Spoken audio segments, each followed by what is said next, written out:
Rain streaked across the deserted park, turning the benches into slick mirrors and the pathways into rivers of gray. Underneath the flickering glow of a lone street lamp, an old man sat hunched on a damp bench, shoulders trembling, hands gripping a worn-out cap that had once been a symbol of pride. His uniform, faded and frayed, whispered stories of battles fought long ago, sacrifices made in silence, and a generation that had moved on without noticing. Tears carved silent trails down his weathered cheeks, unheeded by the world that passed him by. Joggers zipped past, umbrellas shielding them from the drizzle, their hurried footsteps a cruel reminder of how invisible he had become. He whispered a name into the wind, a name that carried memories of laughter, brotherhood, and a past that refused to leave him. Somewhere in the shadows, the distant roar of motorcycles cut through the quiet drizzle. Engines growled like thunder, echoing against the skeletal trees. A chill ran down the old soldier's spine, not fear, but a premonition. He didn't know who they were, or why they would care, yet the sound stirred something long dormant, a fragile hope. He remembered a time when commands were given and obeyed, when courage didn't need a reason.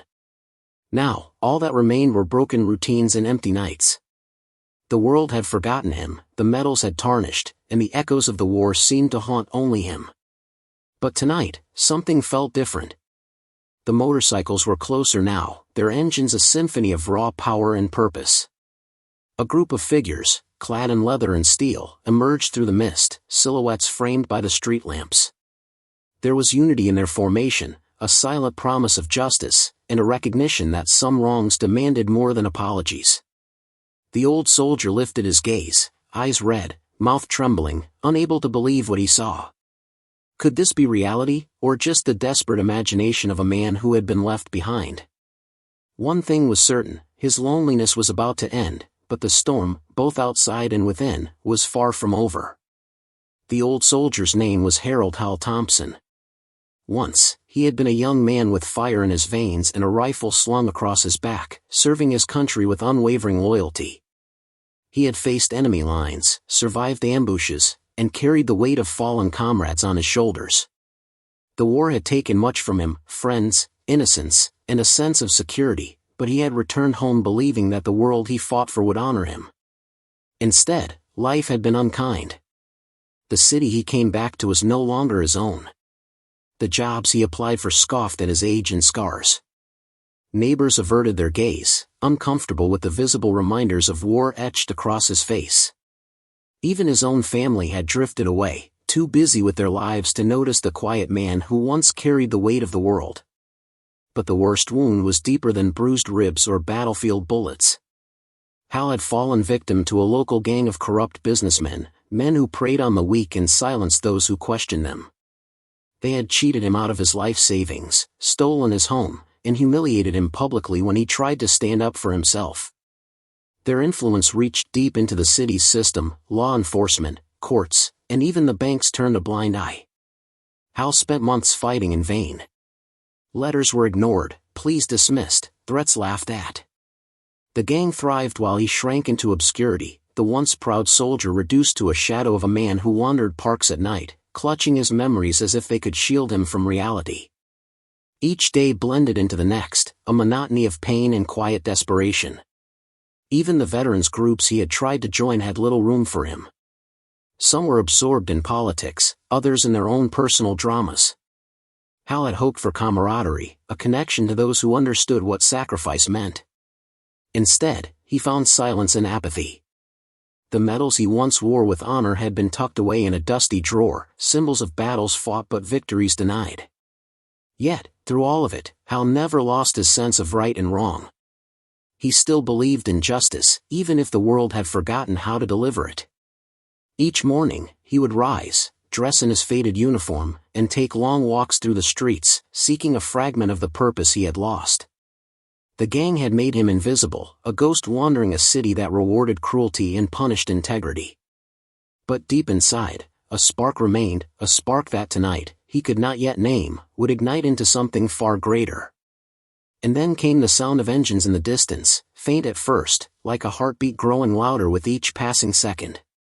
The roar was foreign yet familiar, commanding attention, demanding respect. Hal's eyes widened, a strange warmth crawling through his chest. Could these strangers, these bikers with thunder in their wheels and justice in their veins, be the answer he had given up hoping for? He didn't know. He only knew that the shadows that had haunted him for months were stirring, and change was coming. The gang sensed weakness in Hal, and they were relentless. Each day, their grip tightened like a vice around his life. Notices arrived at his mailbox, thinly veiled threats dressed as legal documents. The bank threatened foreclosure again, though the money had already been stolen. Neighbors whispered, streets seemed emptier, and even stray dogs avoided him, as if the city itself recognized his peril. One evening, as Hal shuffled home through the rain-slicked alleys, a black SUV rolled silently beside him. Windows tinted, engine purring like a predator. Inside, familiar faces leered, men who had ruined him with calculated cruelty, smug in their untouchable power. Still hanging around, old man, one sneered. You know your protests mean nothing. Hal's heart raced, but he stood tall, gripping his worn cap in defiance. They didn't scare him, not entirely. But he knew he couldn't fight them alone. Every time he tried, their influence reached further, police who refused to take complaints, lawyers who turned him away, witnesses too afraid to speak. The city's machinery of justice had failed him completely. The gang escalated next. On a dreary Wednesday morning, Hal found his apartment ransacked, drawers emptied, walls scrawled with mocking messages, "You're nothing. You've been forgotten." For the first time, fear mingled with despair. He realized that the danger wasn't just financial or legal, it was personal.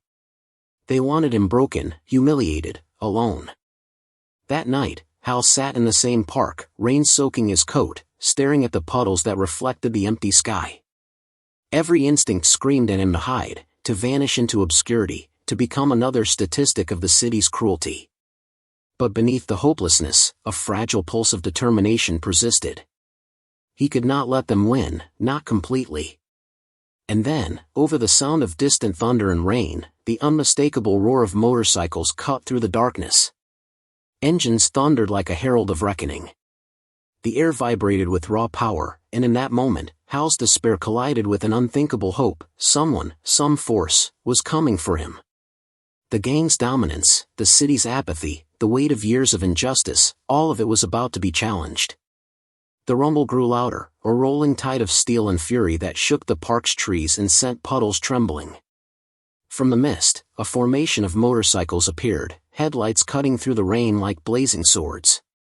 Leather jackets glistened with droplets, patches gleaming with insignias that told stories of loyalty, honor, and a relentless sense of justice.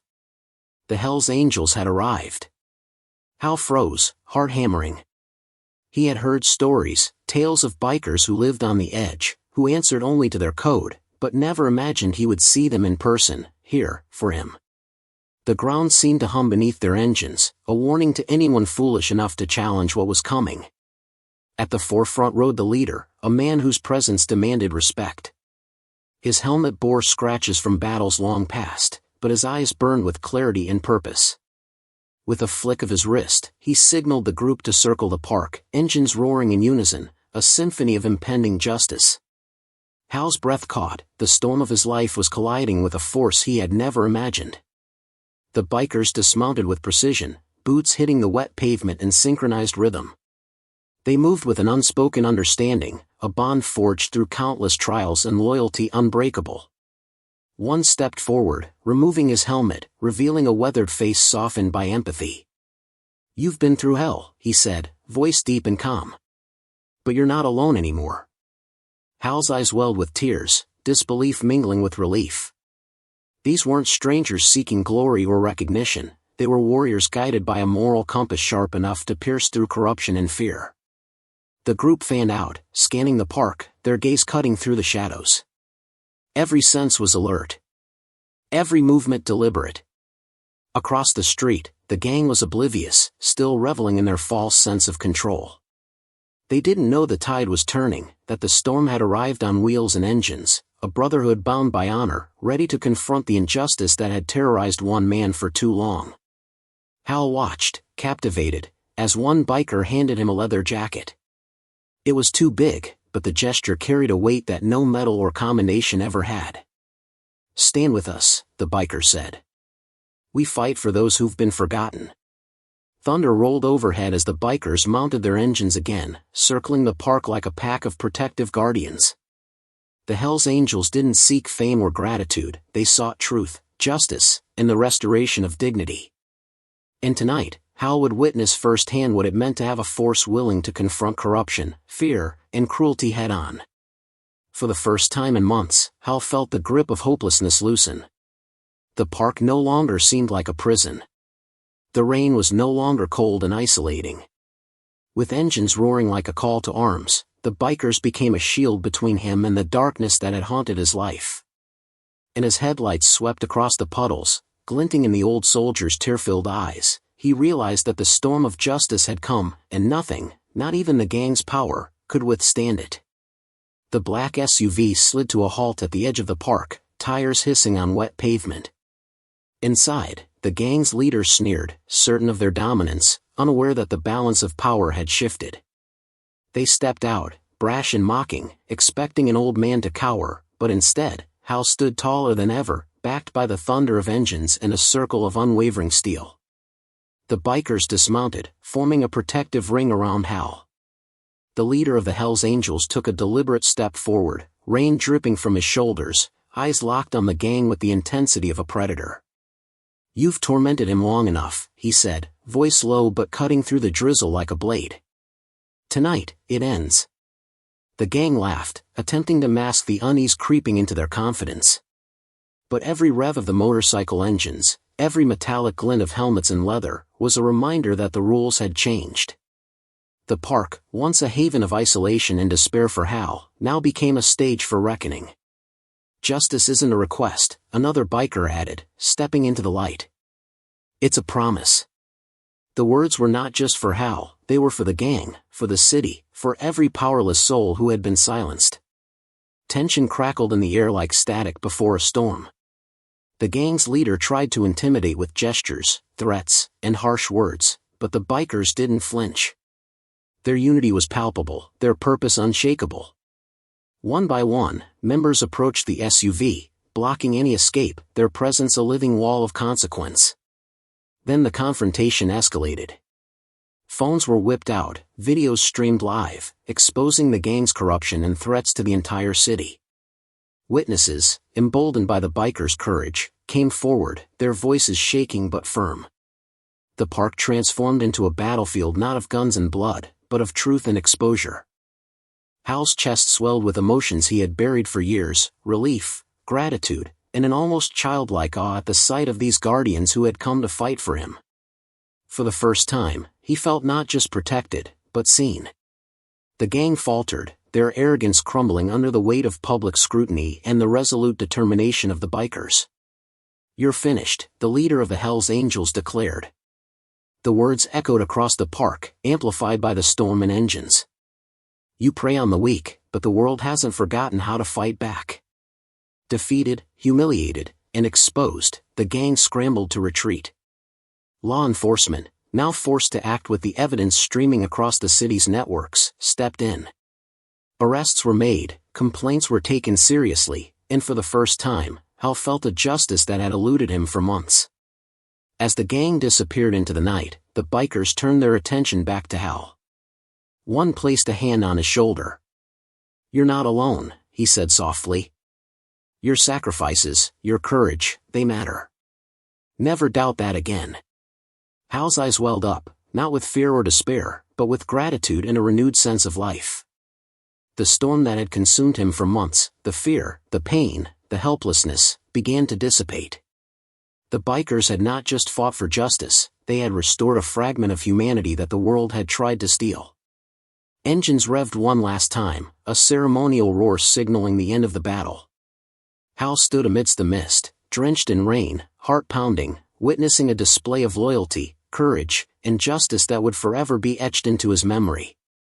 The rain had slowed to a gentle drizzle, leaving the park glistening under the soft glow of street lamps. Hal sat on the same bench where despair had once consumed him, but tonight, it felt different. The puddles reflected not just the sky, but a newfound sense of hope. His hands, once trembling, now rested calmly on his knees. For the first time in months, he allowed himself to breathe without fear. Around him, the Hell's Angels gathered, checking their bikes, sharing quiet words and nods of acknowledgement. There was no celebration, no applause, just the quiet satisfaction of a mission completed, or wrong righted. They had come, they had fought, and they had left behind something far greater than themselves: justice, dignity, and the reminder that courage sometimes arrives on four wheels. One biker approached Hal, handing him a small leather-bound notebook. "Keep this," he said, voice soft but firm. "A record of what matters. Not the pain, but the strength to overcome it." Hal accepted it with shaking hands, overwhelmed by the weight of the gesture. He realized that he had not just survived the ordeal, he had been remembered, protected, and honored in a way the world had failed to do. As the motorcycles roared back to life, Hal watched them disappear into the misty streets, engines fading but leaving echoes that would linger in his heart forever. The park, once a symbol of solitude and sorrow, had transformed into a sanctuary of resilience and courage. Hal rose slowly, feeling lighter than he had in years. He walked toward the exit, shoulders squared, eyes glistening but filled with determination. The world could no longer diminish him, not after tonight. The Hell's Angels had wiped away more than tears, they had restored faith in humanity, one courageous act at a time.